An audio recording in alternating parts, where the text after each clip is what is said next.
to say. Yeah, absolutely. We'll be playing the Cotton Bowl. And what can you say about your future beyond that?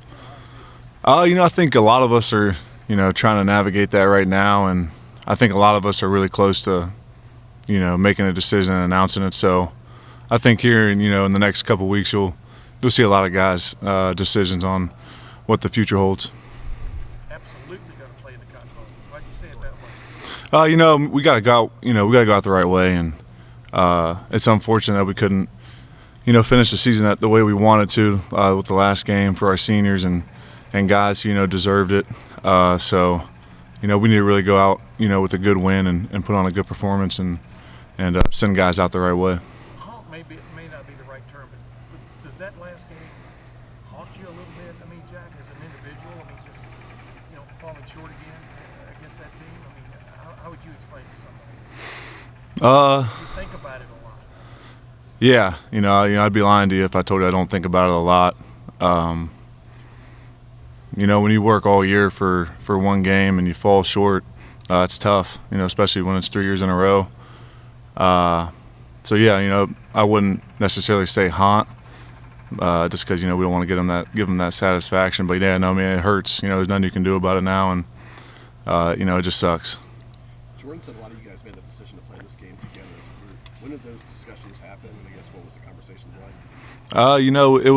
It happened immediately once we knew where we were going, and really we were just all talked about finishing the season and going out, because we don't know what a lot of guys are going to do after this year, and we wanted to, in case some guys leave or whoever leaves, we want to send guys out the right way and play together one last time and give it all we got, and for Columbus and the state of Ohio, give all the fans and people a reminder that we still had a good year and that this team's not done. 11-1, beat Notre Dame, they beat Penn State, they lost one possession game to the number one team in the country on the road. They kind of obviously went the way, and yet a lot of people see the season as a failure or at least not a success. How hard is that? Is that a fair judgment? What do you guys think? Yeah, it's unfortunate, but that's what we signed up for.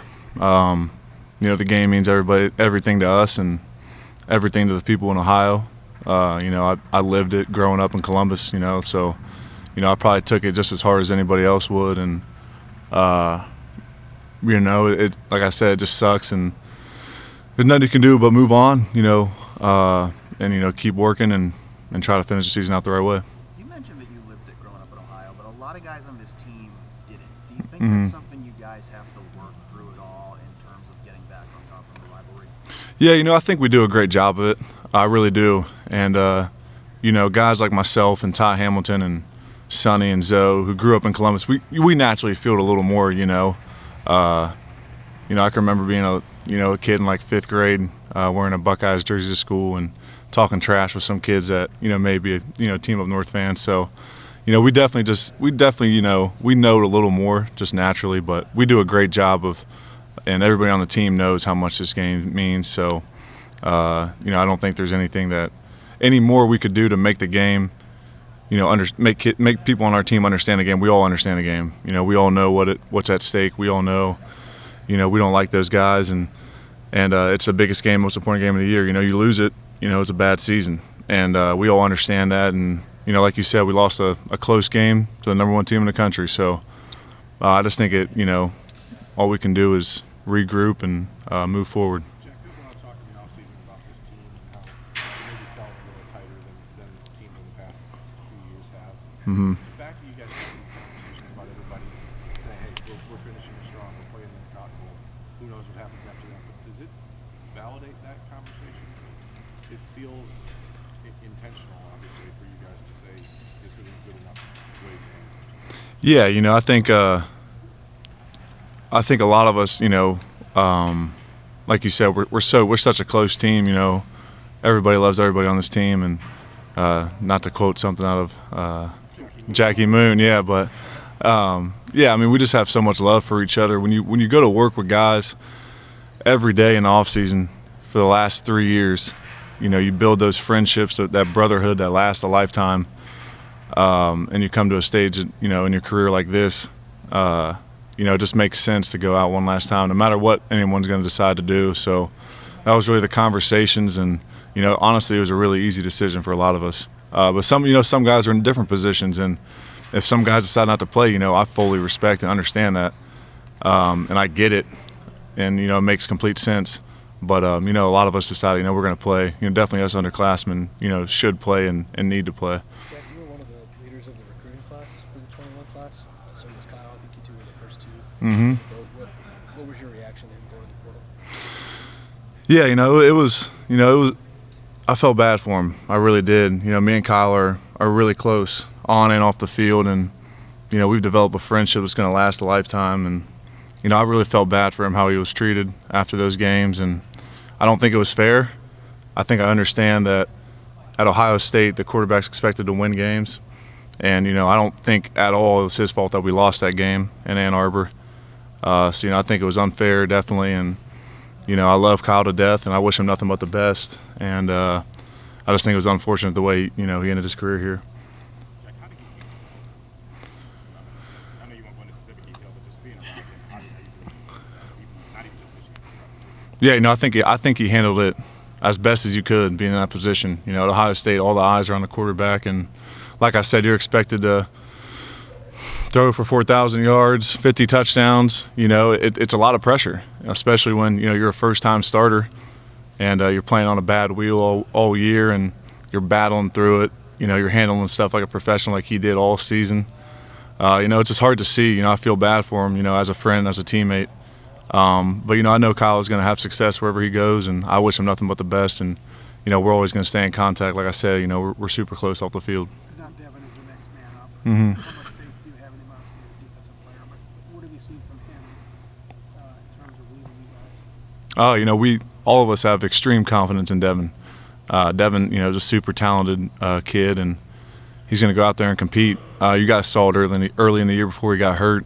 How exciting he can be with the ball in his hands, and when we use him on the goal line to run some touchdowns in, that was awesome for him, and I think it gave him a big confidence boost too. And we're all really confident in him. We think he can throw the ball really well. He makes good decisions, and we're excited to see him, hopefully lead this team to a good victory in the Cotton Bowl. You see number 33. Do you think it's him or he? I hope you guys will think it's me. Devin's only about 210, I think, so hopefully you guys can recognize that it's not me out there. Twins.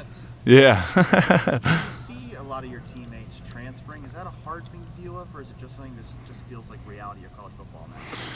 Yeah, I think it's definitely becoming a reality to college football, and I think for a lot of kids it makes sense a lot of times, and other times maybe it doesn't. But I think anybody in the college football world has a decision to make the best decision for themselves, and I think that's great.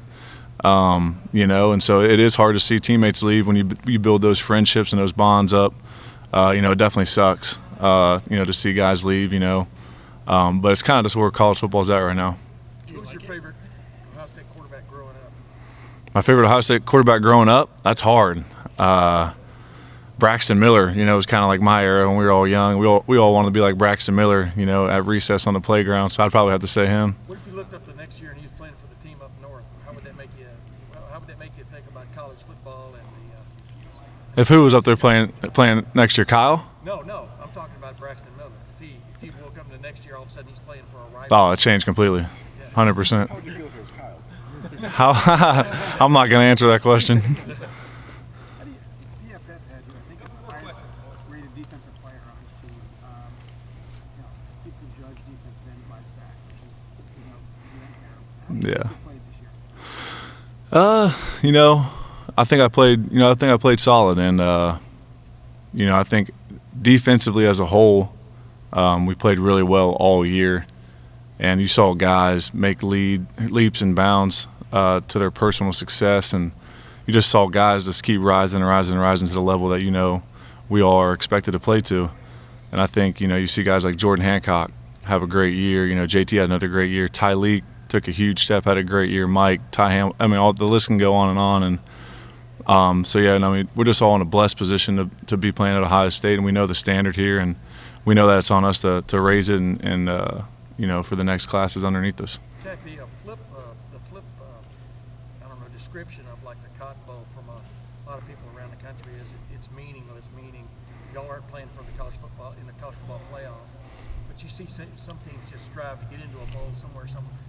What would you say to people who say this kind of game is meaningless? Pardon my French, but I think that's kind of bullshit. This game means a lot to us and to the fans. You know, it's an opportunity to go out there and play and put our best foot forward and show the world who we really are. You know, after a tough loss to a good team, and so you know, all of us who are playing are super excited to be playing. You know, we got a great opportunity to play in the Cowboy Stadium. It's going to be a fun trip. It's going to be a lot of excitement to get to play a good SEC team in Missouri. They're a great team, and you know, it's a big game and it matters.